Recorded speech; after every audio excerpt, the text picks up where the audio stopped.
Hello and welcome to The Future is Spoken, produced by the Digital Assistant Academy. This show accompanies the Digital Assistant Academy's course entitled Voice Interaction Design. The adoption of voice technology continues to surge, with assistants like Amazon Alexa and Google Assistant becoming staples in our everyday lives. Adobe recently observed that 91% of brands are already making significant investments in voice. As brands are thinking about designing any voice application, having the right voice strategy is essential. In today's episode, Shyamala Praga speaks with Susan and Scot Westwater about voice design strategy for everyone. Susan and Scot Westwater are the husband and wife co-founders of Pragmatic Digital, where they advise the world's most innovative brands that want to capitalize on the incredible opportunity voice represents. Through their consultancy, Susan and Scot help clients solve their marketing and customer experiences problems using customer-centric approaches to plan and create useful and usable voice experiences for their audiences.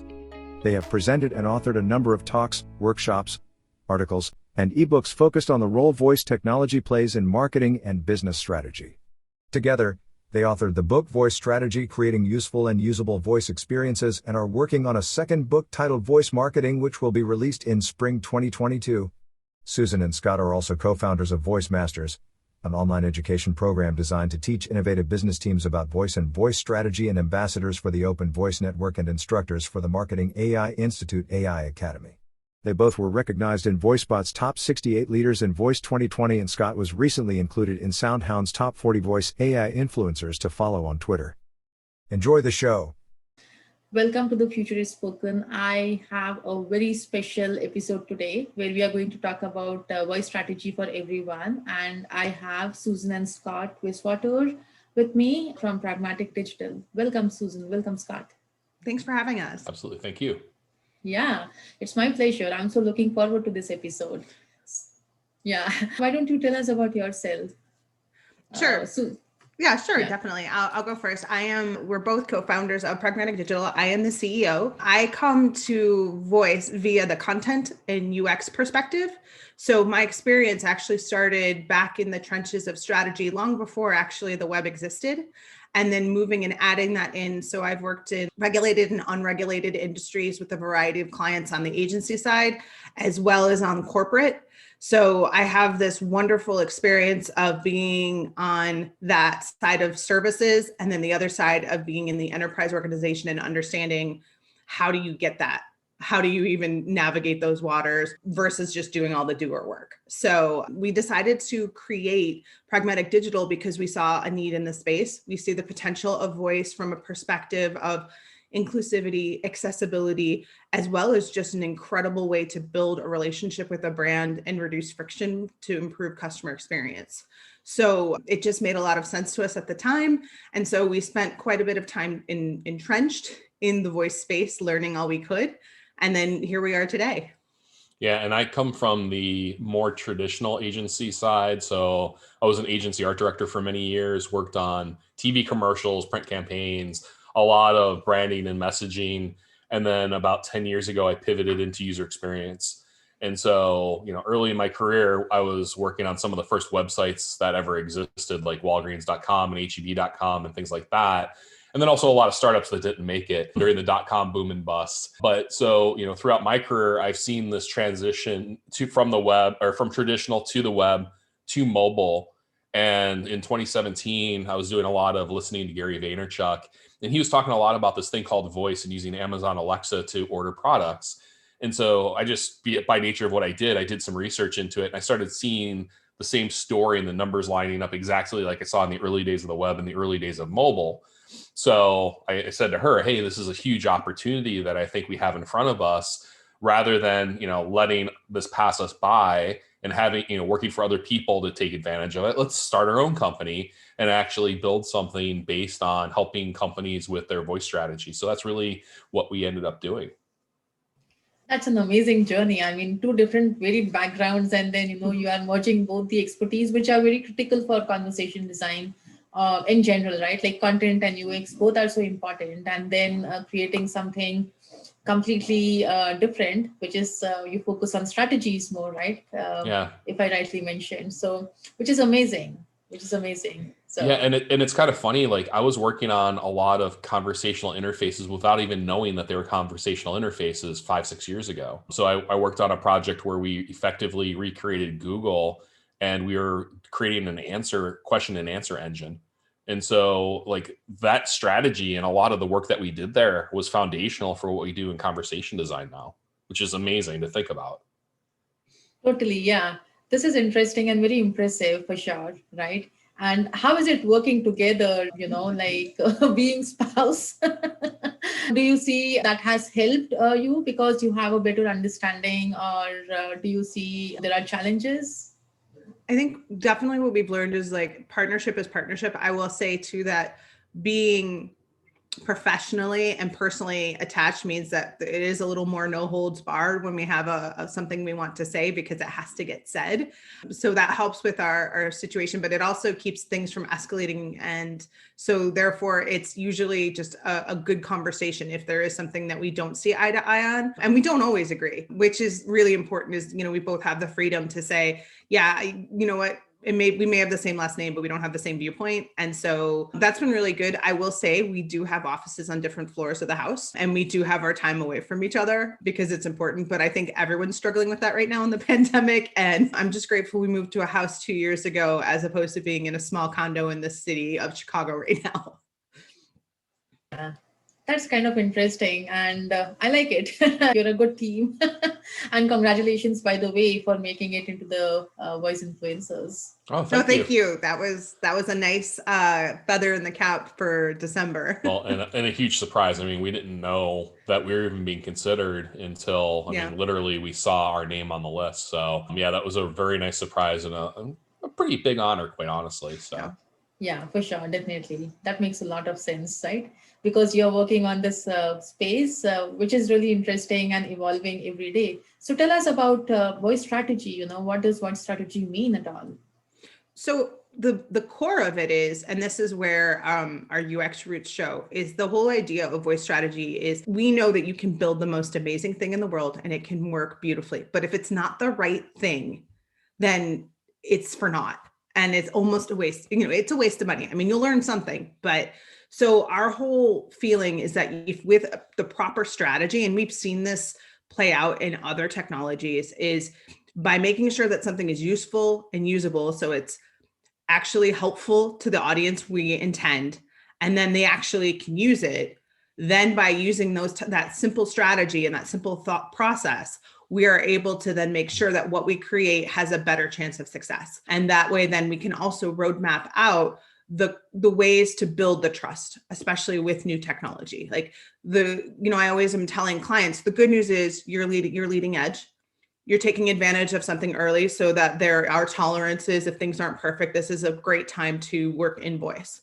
The bad news is this is like the early, the mid 90s, where we had to explain to people, here's what a website is. I joke that I actually had someone ask me, who's Earl, when they saw URL on something. I mean, so we're in those days of trying to teach people that without giving it a second thought, you ask your voice device, or you look for that voice experience that is a layer on there. Just like how we do, where we're like, oh, I need to check out if this has you don't even think for a minute if something has a website.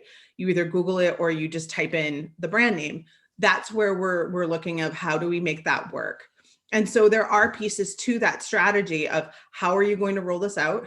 How are you going to manage the expectations and the promises? So that comes through a lot of strategic thinking through who is your audience? What is it you solve them? But it's also important to balance out not just what the audience needs, but what your business needs, so that it's actually businessly viable. Businessly, there's a word. But, and we need to make sure that things are commercial. Like me, I've worked on the commercialization of many products or services through my previous lives.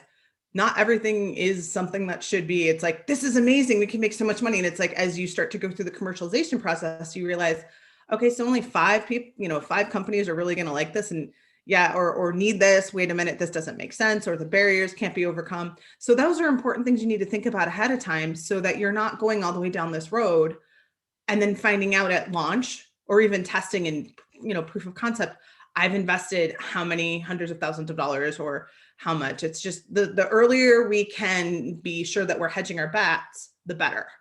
Yeah, and it's one of those things where we were talking, before we start recording, the ROI story for internal stakeholders. That's where the strategy really comes in. And Mhm. it's how we actually prove to the business that this is a sound investment of their dollars and they're going to actually see a return on that investment. So I think, user experience really pushed us really far down the path of user centricity and creating something that the audience wants. Before that, we had a big focus on the organization and what the organization wants. And so, like Susan said, we see this as the intersection between both of those needs. And that's really where you focus. So you have that ROI story, you get the quick win internally, you can, socialize it within the organization, and then you can actually then build out a fuller, more robust strategy. So we very much believe in the crawl, walk, run approach and making sure that it's something that makes sense to both audiences so we can get those quick wins and deliver ROI. Yeah, I think the important thing to know is that there are two types of voice experiences. There's voice as a product, which is that thing where all roads lead to this thing. And sometimes it's a game, sometimes it's utilities from a standpoint of smart home or things like that. And it's your hub. But then for many other brands and businesses and just business models, voice is a part of them. And so that's where strategy comes in. Like we often start with a customer journey, or we can look at service design slices and we can start to say, where does voice make sense? Because it doesn't make sense in every single thing. We know that. So we don't try to, basically force that square peg into a round hole. But that's where some of that ROI story can come in as well, of saying, well, if I'm in an awareness phase, here's what I'm already willing to accept as far as my ROI story. It doesn't have to be direct because it can't be. Or attribution's kind of a challenge this way. All right, well, let's figure that out. So that way then there is a comfort zone. I have gotten sassy and said to someone, well, what's your direct ROI story for your social program? Oh, sorry. All right, let's start going through that and talking through that. And sometimes there is. So, there's always sometimes. I feel like that's all we always, sometimes it depends. But the reality is that there are already been parts of this that have been thought through. And it's a matter of just reminding your stakeholders, you know what? We accept that this isn't going to be an immediate thing. When we talk about customer journeys, it's about moving them forward, not about always be closing. I think the fellows from Glengarry, Glen Ross would be crying right now, but the reality is that people don't want to be sold to at every step of the way. There are ways though that voice can help facilitate that we move them to a point where they're ready to buy. And so that's a part of it, of that commerce. And sometimes it's not even ready to buy. It's how can I help you stay with my brand or stay with my product because I'm giving you the support you need when you want it. And that's one of the really exciting things is we talk a lot about customer service, but it is an incredible retention thing. And it's cheaper to retain a client or a customer than it is to get to acquire them. So that's where we also then play in that space. If for the first time in a while, we're able to really deliver on that. And when you start adding in all of the beautiful layers of conversational design, of adding in audio and sonic branding, it's a lot more rich than just waiting on an IVR phone tree. Yeah, that's a great point, right? And there are so much depth into this one point which you guys mentioned. There are so many things in there, right from thinking about the use case itself, like where does voice fit into the overall digital strategy, to thinking about how to even convince the stakeholders, right? And from there, thinking about, okay, how do we tell them what is the ROI? Why should we invest in this?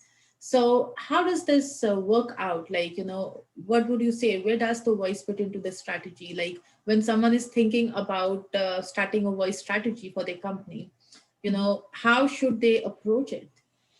Yeah, I think the best way to approach it is start small and then kind of evolve over time. So find that one use case, that one instance that makes sense for both organization and the audience. And so maybe it's customer service and we're trying to reduce call center volume to improve customer experience. Maybe that's what we want to do. Start there, get some small wins, and really look at the 15 to 20 questions that always come in that require someone to normally call in. Put those on a voice assistant and create something that works on your website, on Alexa, on Google Assistant, etc., so that if someone does call in on hold music, they can actually hear, hey, if you have an Amazon Alexa or Google Assistant, all you have to do is say this to get your question answered. Being able to start with those basic things that the assistants and AI can handle are going to give you a lot of learnings. You're going to also see the additional questions that people might have and are trying to solve with that. And so call center is a great area to focus on upfront. Top of funnel tactics, if that's something that you're looking to do, is also a good area to look at, because we've seen the purchase data research, or the purchase research from voice assistants, and people are trying to make purchases with their assistants. And so when you actually look at the tasks that they're trying to complete, it's basically the path to purchase that they would see on the web or in store. So it's research, it's product information, it's looking up stores that have it. And so if you're an organization that already has that content, maybe that exists on an e-com website, look at grabbing some of that and creating that path all the way down. You don't have to complete the purchase through voice, but if people are already looking for this information, wouldn't it be better to come from you than from Wikipedia? And so I think there's a huge amount of opportunity, especially with voice search, to optimize your web content and also create voice experiences that really start to do that top of funnel and move them to that next piece of the customer experience journey. But again, it really depends on what the organization's goals are and what they're trying to achieve. Is it cost reduction? Are they trying to increase sales? And then from there, it's figuring out where they already have programs that voice can be added on where it makes sense to enhance that experience. I mean, chances are your organization knows what their problems are, Mm-hmm. And where their challenges come into play.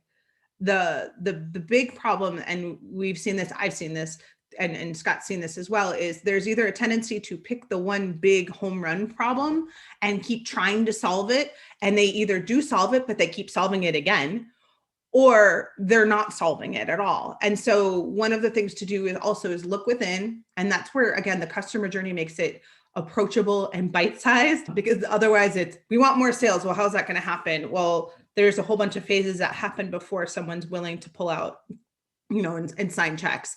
So it comes down to thinking through, what do we already know? What are we doing well? And does that translate because voice would make that easier?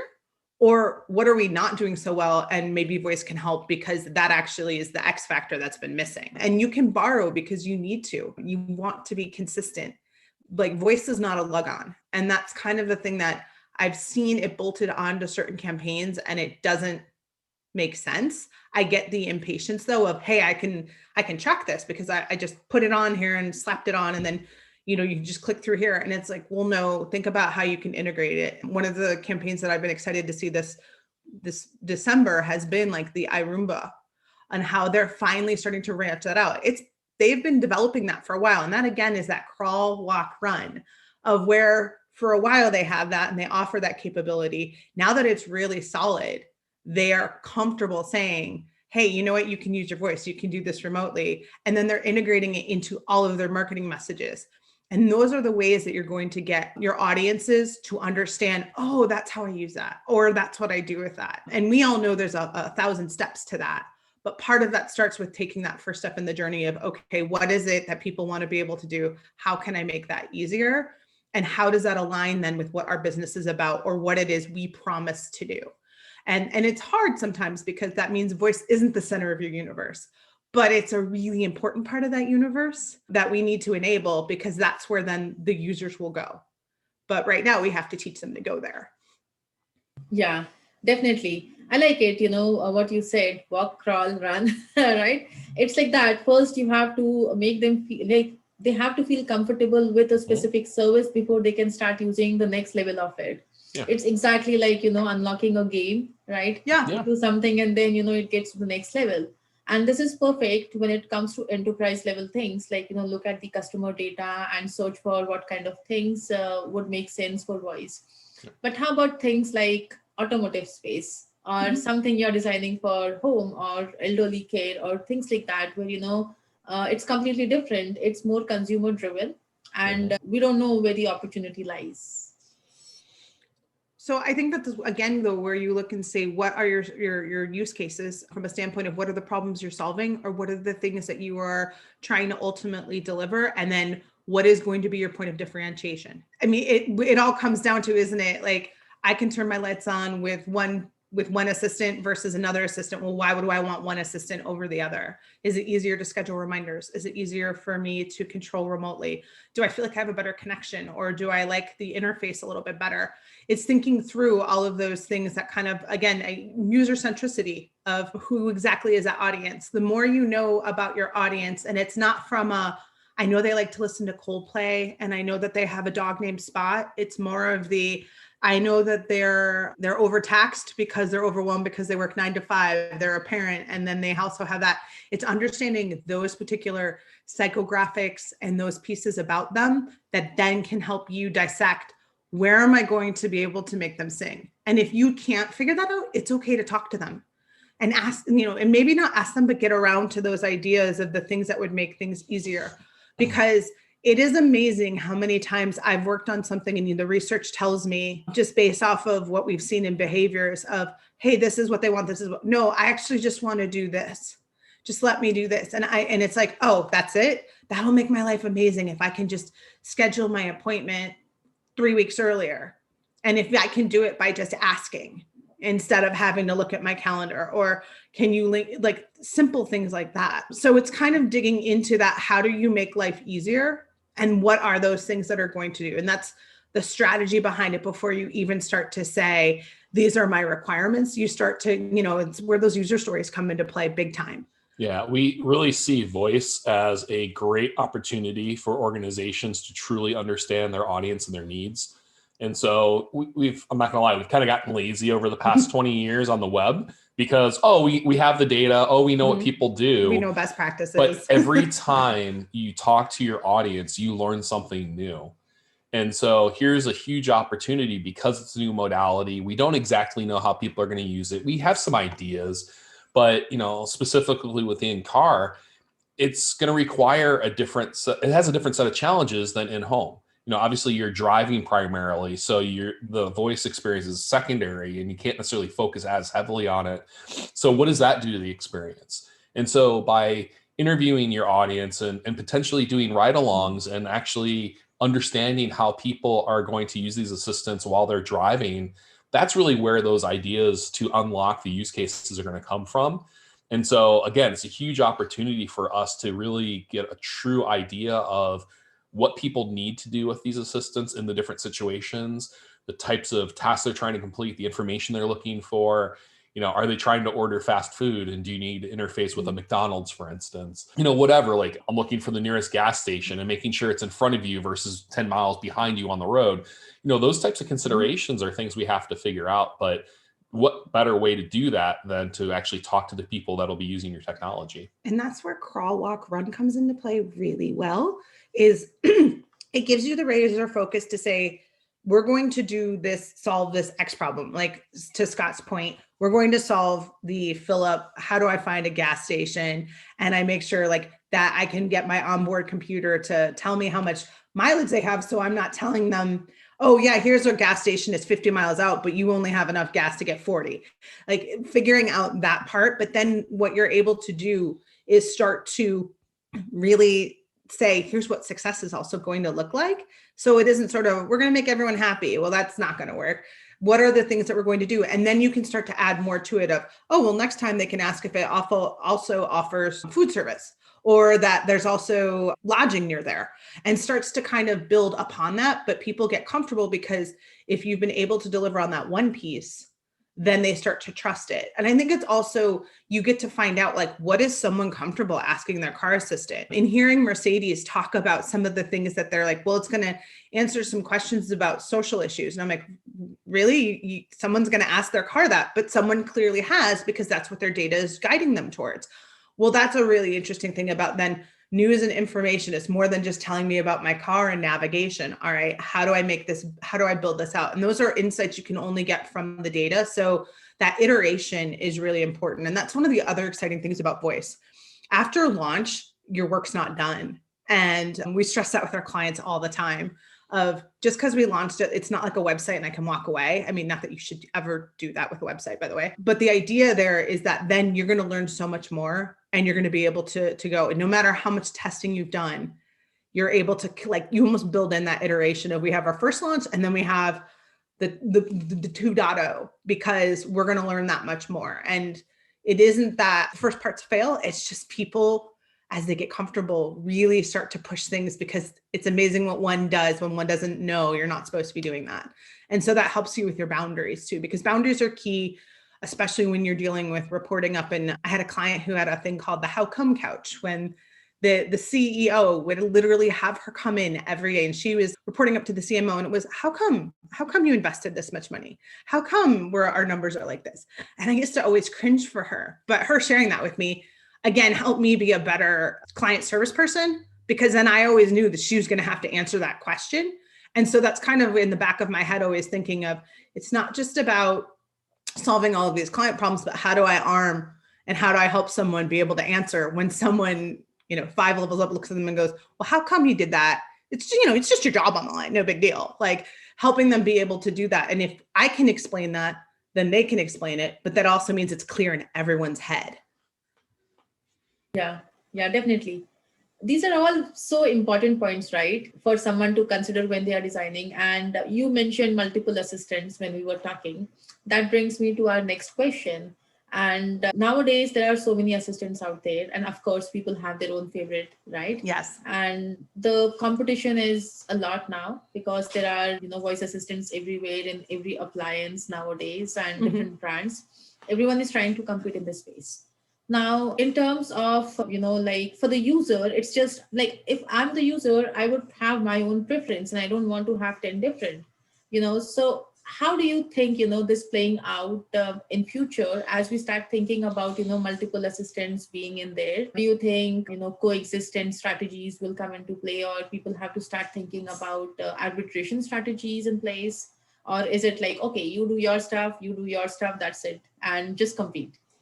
Well, we saw what happened in mobile with the walled gardens of iOS and Android. And being that we've been around since the early days of the web, we're big proponents of open standards and being able to, from an organization standpoint, create content in one place and push it to multiple platforms, devices, whatever.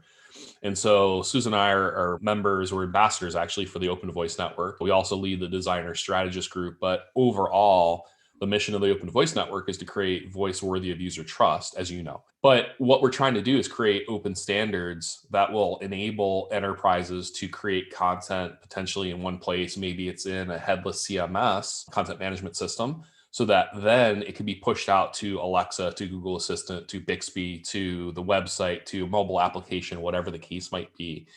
And so while it's in its infancy, I think that's where we're going to see a lot of maturation in voice, because as an enterprise organization, it would be impossible to support all of the different platforms and then also build your own assistant. It's going to take way too much from an investment time. Updates, which is a thing that a lot of people don't think about, but if you have to update 7 separate instances, your costs go up exponentially. And so, borrowing from what the content world has figured out in the past 15-ish years, the concept of create once, publish everywhere, I think is going to be a really big topic and trend over the next, say, 5 years in voice. And so while we're still not quite there from a technology standpoint, I think that's definitely the vision. And also from a consumer standpoint, creating consistency in invocations and commands. So one of my favorite things is on Alexa, the volume is actually in increments of 1 to 10. On Siri and on Google Assistant, you can say 40%, 50%, 60%. And for a very long time, it was just how it was. And it was because that's how Amazon was approaching it versus Google. And so we actually were talking to Paul Cutzinger, and I'm like, hey, Paul, why is it that I have to say 1 to 10 on your platform and everyone else can say 50% or whatever? He goes, really? And so he looked at it, he goes, yeah, you're right. That actually shouldn't be the case. It should be however the user wants to do it. So I think if we can start to establish some common vernacular invocations, commands, things like that, so that it's less important what assistant you're working with and it's more focused on the tasks you're trying to complete, I think that's going to go a long way as well. We're not there yet, but I think that's the vision, and I think where we're going to be heading over the next couple of years. Well, and I think the other thing too is that it comes down to the Google versus Alexa argument. Like which one? Well, depending on what country, It might not even be, Alexa might not even be an option. Or it might just be that there's more Google. There's the other part too of when people are talking about their voice devices, they forget that their phone is a voice device. So that's where we also try to be agnostic. It should work across. Plus, as much as Amazon has done amazing inroads in this type of space, they've been known to stop stuff. Same with Google. Like there are certain programs I've worked on with clients before where they're like, yeah, and we're ending it. I'm like, no, don't. So the problem is that while consumers are like, all right, cool. I know that when we're talking to certain stakeholders, they're like, they did it to me once. How on earth will we? So we always try to think of it in the sense of how can this work on multiple platforms so that it's the users in control and it works across all of them. That's a lot more work, but thank goodness for things like to be able to make it so that you can be a little more efficient. And that's also where then the concept of structured content comes into play. I talk a lot about content because I'm biased. I'm a content strategist at Start. But the other part of it is that as Rebecca Evanhoe talks about the word holes, it's really important what goes in those word holes. So it's important to have a thought through of how am I going to make sure that the content I'm using is consistent, is on brand as much as it needs to be, so it doesn't get in the way. But then also, how do I make sure that it's clear and concise and going through all of those important things? So there's a lot of work that goes into that, of thinking that through. Let's make sure that that can be used multiple places, because the brain trust, when you start to figure that out, can be applied across all of the conversation is a conversation. The back end's a whole other story, but we can start to try to make sure that that works across there. So when they interact, I mean, there are going to be a number of voice assistants, but I think that, and there's a difference between how I talk to my refrigerator as opposed to how I deal with the puck. And I think that's the other thing too, is we're going to have like that spontaneous leadership where, hey, you know what, it's really good. I can ask about product stuff to my Echo device, but if I want to find out some facts and information, maybe I'll go to Google because they know how to manage content differently. They've been doing it a lot longer. And then if I just want to know what's going on in my house from a utility perspective of I can turn the water on, I'm good with that. I think it's just a matter of getting consumers to think it through. I can talk to that. Yeah, totally. So this is from the consumer standpoint, right? Like trying to standardize things for them so that it becomes easier for them. And clearly, like I also know many people who have all the devices, they are evangelists. So they have all the devices like Alexa, Google, and everything, right? So it's fine in that kind of setup where, you have more flexibility because maybe you have a Samsung refrigerator. Right. So it comes equipped with the Samsung Bixby voice assistant. And maybe you have an Alexa and you have some other devices and you're just playing around with all of them. But how does this strategy works in the enterprise standpoint, where let's say like this is the brand and this brand wants to now create a voice assistant and they're not clear about what is the right way to go about it. Like, because let's take an example of car, right?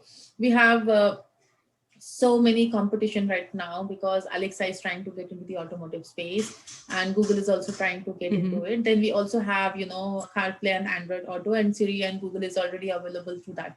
And then there are these companies who are trying to build their own proprietary voice assistants nowadays. So with all of these things, it's very easy for stakeholders to sometimes think like, well, buying or partnership is a better strategy than building something from the scratch because I have everything available and the user's data is available and all of those things, right? But from the brand standpoint, maybe building will make more sense because then, you are creating something completely fresh, which will reflect on your brand. So how does one think about build versus buy strategy when they are thinking about these kind of things? I think you start with why. Why are you using voice in the first place? Are you doing it because you want your information everywhere? And then I think you can also think through how important is it that my brand owns this 100%. We're big proponents of not using the default Alexa voice for that very reason anytime we are building a skill, because you can acquiesce a lot when you're using that type of default tone. So a lot of that production comes in. The other question that comes into play is how much are you willing to invest? How committed are you? Because the creation of such a thing, you're going to have to keep it going. And you're going to have, like, when it comes to those updates and those types of things, it's like the difference between building, I think of it a lot of times from a website perspective of are you going to have a non-technical person? Are you going to build this whole content management system for your website because you're going to have non-technical people? Does it make sense then to look at the efficiencies? Or are you going to have a whole team that's already focused on that? And therefore you don't need to have that layer of a content management system or of a platform, so that you have the freedom and you don't have the walled gardens. So I think you have to think through kind of the end game of, where is it I want to land? Is this my proprietary thing that I own, and I accept that maybe it won't always hook into every single existing platform, but it will do what it needs to do. It will cover off on that. And I'm not going where I can leverage, because we all know that, like, even from a navigation perspective, you got to use your Google Maps, figure that out and use the parts that make sense. But then what are the things that will make it singularly itself? And can you build around that? Yeah, the other part is, in automotive, you guys have a whole different set of considerations and constraints than we do in the regular world, from the length of time from concept to actually releasing the product. There's just all these different considerations. So I have heard of organizations in the automotive space using a strategy of, let's build on Alexa, let's get our usage data, understand what our audience is doing, and that will inform something we're doing down the road. I've heard of that. I've certainly seen, people like Mercedes and other folks having their own home built assistants. And so it also depends on how quickly you need to get to market, what your goals are. Is it more of a education and learning process, or do you want to physically build something from the ground up and really own it? But at the end of the day, just know that you're trying to solve audience challenges and business challenges with it, and decide what makes the most sense and what gives you that immediate ROI. And all those things that we kind of talked about earlier really factor into it. But again, you have so many different constraints and restrictions, and how data is shared, not like all those things. Like I have utmost empathy for anyone working in automotive, because it is a very challenging space. And I don't think people really fully appreciate all the challenges that you guys go through to try to bring products to market. I was going to say, you need a crystal ball that sees 7 years in the future. Yeah. I mean, so there's a lot of pieces with that, where I'm also wondering if, like, from a build perspective, sometimes I'm wondering if it's just easier. But that's where then you figure out what's the most important, what are my deal breakers, so that you can start to get that scalable.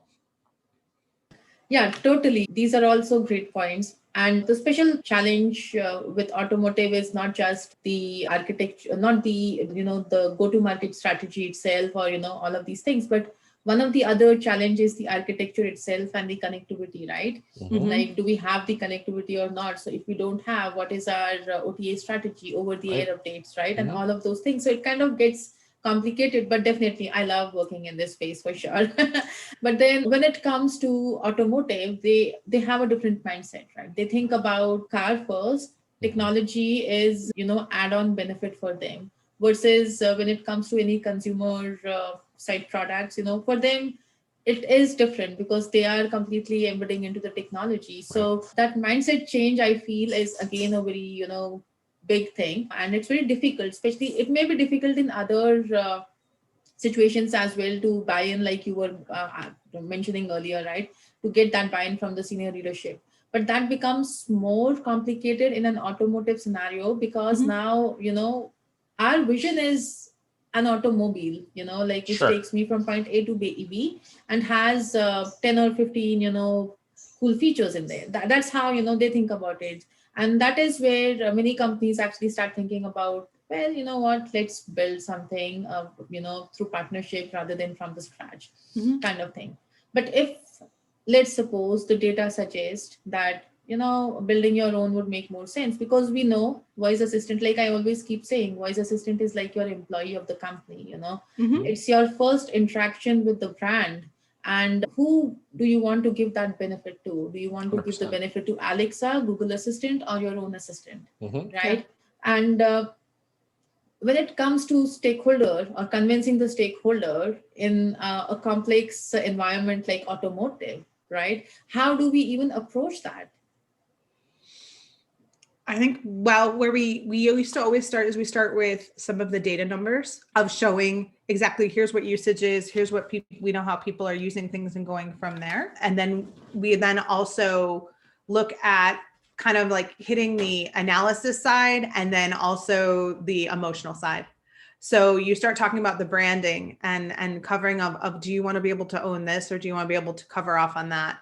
But I think it would probably be a twofold punch. And then I'd probably throw a little bit of competitive review in there of seeing aspirationally, here's what some of my competitors are doing. I'm always cautious about competitive only because having worked with some major Fortune 50 brands, there's a lot of times that everyone's like, oh, they have it all figured out. And I've learned they don't always have it figured out. So when people start patterning, it's like you're redoing the mistakes that that we've been doing, or your goals are different than ours. But I think it's a matter of coming down the path of saying, what are the things that we can set? And maybe even going from a safety perspective. That is one of the nice things that you can talk through is, hey, we can be able to do this. And it might be then looking at of how to enhance.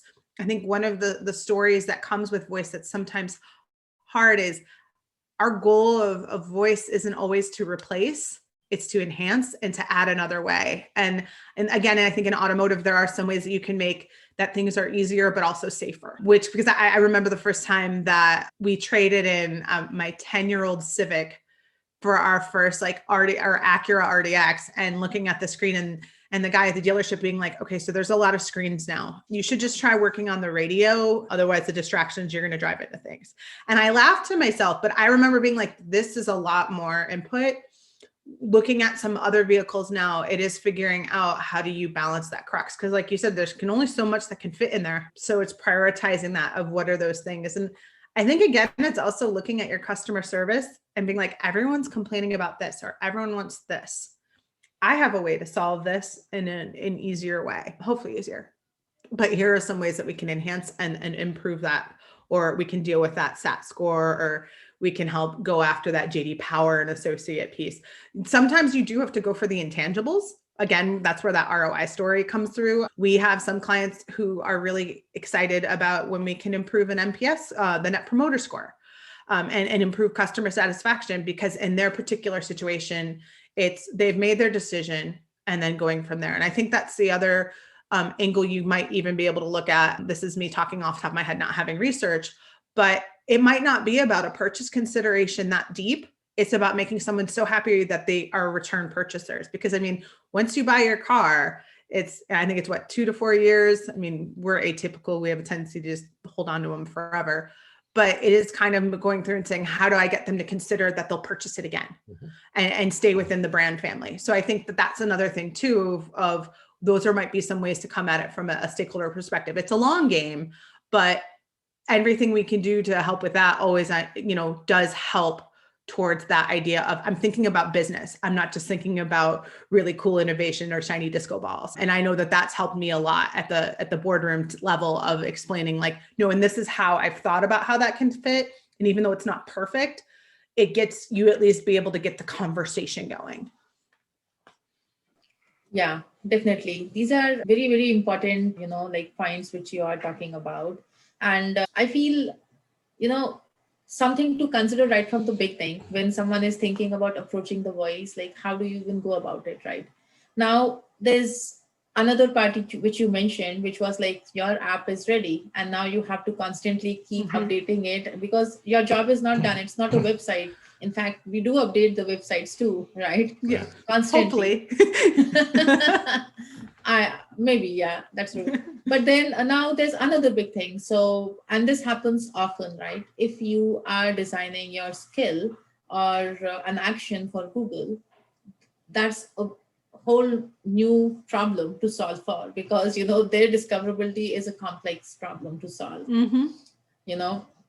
Like I launched my skill yesterday called the Digital Assistant Academy. But when I was trying to search for the skill, I was not able to find it because, there were like 3,000 plus more search results, which were not completely relevant. Like It was not picking the right keyword at all. That's the problem. But then if you look at a phone system kind of thing, it's a different, right? But if you look at the car system now, there may be 10 things the car is capable of doing. And how would the user even know how to do that? So do we start thinking about, those kind of discoverability strategies right in the beginning when we are designing, or do we start thinking about it, later on, depending on the usage data? I think what you do is you establish your features in a roadmap, and immediately involve marketing. And so marketing is not a 4-letter word. We shouldn't be demonizing them because they are very helpful and they can help educate in addition to sell.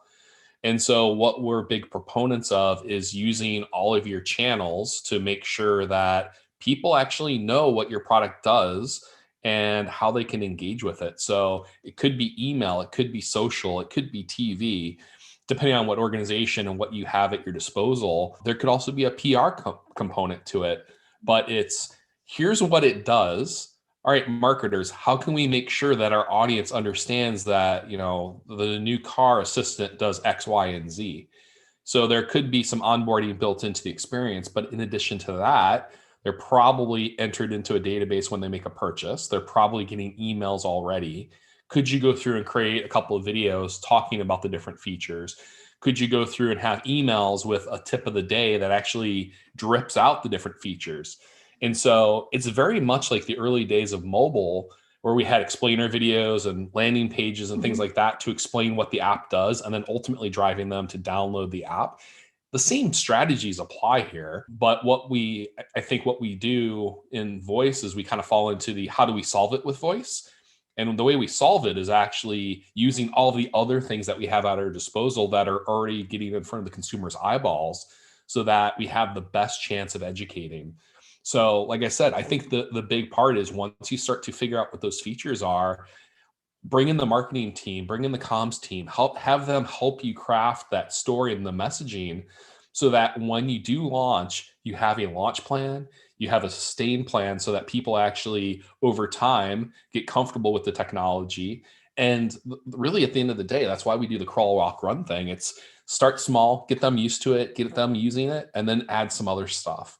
And so it's a great way to really enhance that experience by bringing in the marketing and communications team so that you can actually do a really good job of education. Yeah. I mean, I could even see you doing during your test drives. Yeah. Make sure that gets shown that you can, did you know you can do that? And that's not going to be something that makes someone consideration. It is going to be hits the cockles of their heart. And they're going to say, well, but that one, I could do this and this. And those are those emotional moments of when the light goes off and then you're like, no, I love this. I need that. Because it's sort of like when we bought our first condo, it had ambient heated floors. I'm like, I don't need those. And then I'm like, I need those. Living in the city of Chicago in polar vortexes. So it's a matter of just making also kind of thrusting it upon someone when you know that that's a nice to have, especially sometimes it's with the luxury vehicles, you can really play that up. But even with the practical side of things of like, did you know you can do this?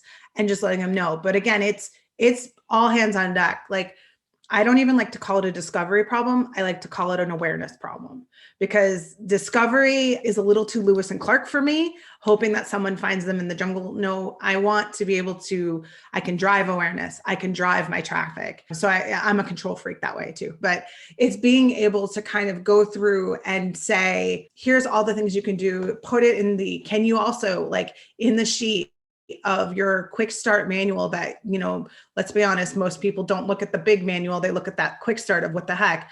Is there a page on there? Here's all the things you can do with voice and just do that. And it's adding those pieces in. So that way, then it also shows like they've really thought this through. This is really actually going to be a part of it because it's showing up in a couple of places. And again, it's also, in your demo videos or anything like that. Again, have someone show that you could do that. And it's amazing how quickly then people are like, well, if I could ask this, can I ask that? Mm-hmm. And that's where you start to get that rich data. But launch is definitely like when we did our first process, building off of what we know about audio production, what we know about development, what we know about strategy and research. Our blueprint originally was discover, design, and develop, because we believe designers and developers should work together. And then it was iterate. We realized quite quickly there needs to be a launch phase. And that is just the dedicated idea of the care and feeding of the awareness and marketing and driving of folks to that experience. Because you've gone through all this effort of creating something for someone. Make sure that someone knows, it's kind of like a Hallmark card, but the idea is to make sure that they're aware and that they know. And that's also then where it's okay to step away and not say, oh, this is going to be for everyone. That's okay, because most of the time, it's not going to be for everyone. But if you do it for that one audience and they're like, that's amazing, you won. Like, it doesn't have to be the most viral thing in the world. It's amazing if it is. But if we try to solve it for everyone, chances are you're not going to solve it for anyone. So it's kind of looking at that. And then if the big platforms, if you're on one of those platforms, picks it up and says it's great, thank you. Awesome. I've got that extra. But being tethered to the one-time hits of being featured in an email, that email versus the targeted email that you would be able to send to your buying audience, I think is very different, and what you can accomplish there.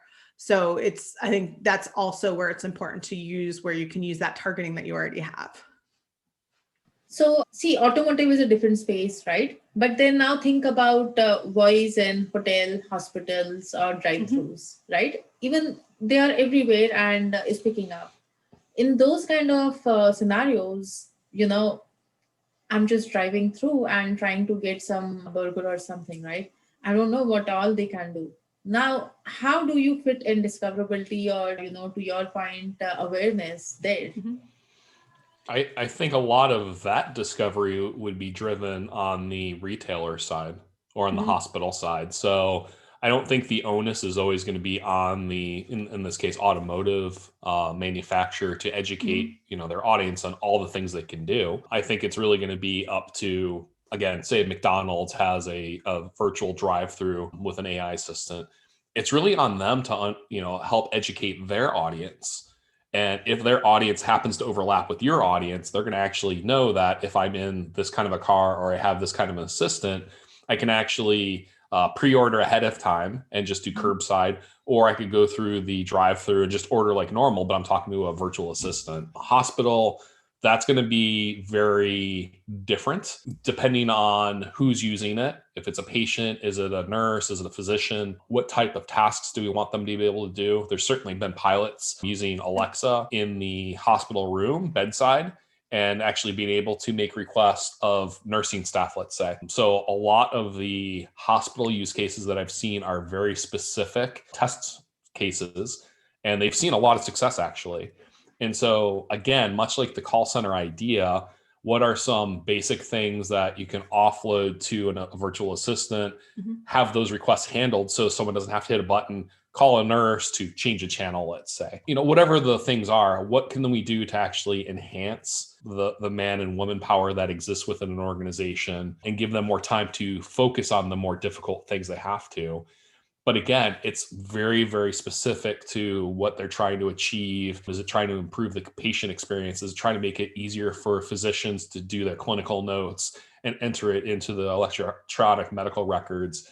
It really depends on what they're trying to achieve. But again, based on whoever their audience is, it's up to them to educate them and make sure that they can actually do what they need to do. Yeah, I think when it gets to that, it's the heart of why did I do it in the first place? Yeah. Am I trying to improve patient experience? Then I'm going to make sure that's included in all my patient experience materials. And again, that's where I'm partnering again with my communications team within the hospital system of make sure that this is communicated out and that my board of directors knows that we've done one more thing, that Joint Commission knows that we've done this, like letting all of those particular groups know. But then if it's more of a patient care, then I'm going to make sure that then I'm doing a grassroots perspective of talking to the nursing and care staff, that I'm making sure that doctors are aware. And then, yes, there are ways that I will make sure that there's stuff in room to make sure that my patient knows how to use it. But it's a different experience then of how much you broadly broadcast that. And then the PR side of it, do I make sure that the American Nursing Journal, the AJN hears me, or that gets covered off on. So that's also where it comes into play. And that's where partners come into play too, of, hey, if you want to take advantage, like, as we talked about quick serve restaurants, make sure that on your mobile app, you can let someone know, hey, you could order ahead, blah, blah, blah. Because they aren't going to care if they're still getting the sale. They're good with it more than likely. So it's just making sure that you have that symbiotic relationship of I'm getting them used to seeing the value of what it is.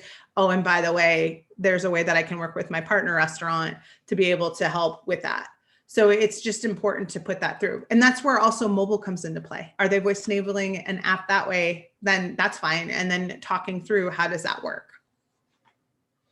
So eventually everything boils down to your end customer and data and, like your stakeholders and how you manage each of them and, what kind of relationship you want to have with each of them to create a better strategy. So it's not one person's job, but it's like everyone has to be involved and have to think about, who we are designing for, what is our goal, and all of the things which you mentioned. Yeah, and it's not specific to voice. I mean, this is product design, this is digital strategy, this is content. And so it really borrows from all of the different roles that we've had to live in our careers. And it's really given us clarity to say, this is how we should approach this problem. So at the end of the day, we're solving a business problem and an audience problem. That's it. And it happens to be that we chose voice as the vehicle to do it. But again, we have to know who our audience is. We have to know what the stakeholders want to do. We have to really make the business case in order for this to be successful, because people aren't going to invest if you can't make the case for it. And if you can't say that, within a year, we're going to see this type of a result, and it's going to result in more acquisition, more sales, less customer support problems, like whatever the goals are.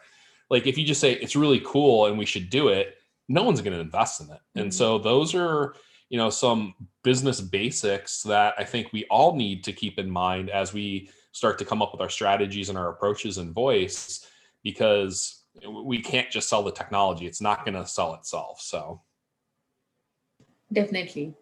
So any suggestions for aspiring designers or people who want to get into voice technology or voice space? I would definitely recommend the very first book I read with Kathy Pearls. There's Your Academy and all of those things are amazing. Wish those would have existed 2 years ago. As looking through of understanding that, I think also look at UX books and understand information architecture. There's a very simple book by a woman by the name of Abby Covert called How to Make Sense of Any Mess. It's a very nice, approachable book about information architecture, which as you learn about structuring things and structuring content, it's a really helpful thing. It also helps you understand you're not alone. There's been some folks who have gone through the pain of 1 million spreadsheets already and started to navigate that. So you can look and borrow. It won't be a one-for-one, but there are some places you can seek inspiration from. And then I'd also say get involved. There's Voice Lunch out there, there's Open Voice Network. There's a lot of places where we're trying to make sure that people can talk, especially in this day where we don't get to have conferences, and get involved and start writing things. And it's still a young industry. There aren't as many seniors as one would think. So just continue to go through that and go through where you can learn and practice on sort of trying to work that through. It's really helpful. Another thing too, is if you want to wet your whistle from a creative standpoint, script writing is any type of script writing classes. If you don't have access to get to straight up conversational AI, that's something that can help hone that craft as well. Well, and I'd be remiss if I didn't mention our book. So we wrote a book called Voice Strategy, and really the book is kind of chunked into thirds. So the first third is the opportunity that voice represents, and really some of the why in the business case. And then the last 2/3 are actually our process and the tools and techniques we use, which again, borrow from the best of product design, user experience, content strategy, and how we can actually start to attack this big, hairy problem that is voice. So if you go to voicestrategybook.com, you can actually get the book for free. All you have to do is pay for shipping. And it's actually a very good resource, very easy to read. So that would also be a good starting point if you were interested in the strategy and the why and how to actually start to convince stakeholders that this is actually something to invest in. Yeah. And there's a pretty deep works cited and works consulted section that I really wanted to put in there to give at least a somewhat of a list of here's what exists at the time. I think a few more books have come out since then, but I'm just trying to find those resources because I think it's all about being curious and educating yourself that way. Yeah, those are all great resources, and definitely, I'll make sure we add all of those into the show notes. Oh, sure. Yeah. We're always on Twitter. And then there's also our website is pragmatic.digital, and LinkedIn are places as well. You can also just email us. I'm Susan at pragmatic.digital, and Scott is Scott at pragmatic.digital. Thank you so much. It was a pleasure talking with you both today. Thank you. Thank you so much for having us on. It was great to chat. Thanks for listening today. If you would like to post a voice comment, please go to www.witlingo.com/DAA. That's www.witlingo.com/DAA. We'd love to hear from you. Remember, you can find all the information on becoming a certified voice interaction designer, along with show notes and more at our website, digitalassistant.academy. That's digitalassistant.academy. We encourage your feedback and questions. Be sure to get in touch by using the contact page at the Digital Assistant Academy's website. We will include the link in the show notes. In our next episode, Matthew Hammersley, co-founder and CEO at Novel Effect Incorporated, talks about voice design strategy for kids. Until next week, take care.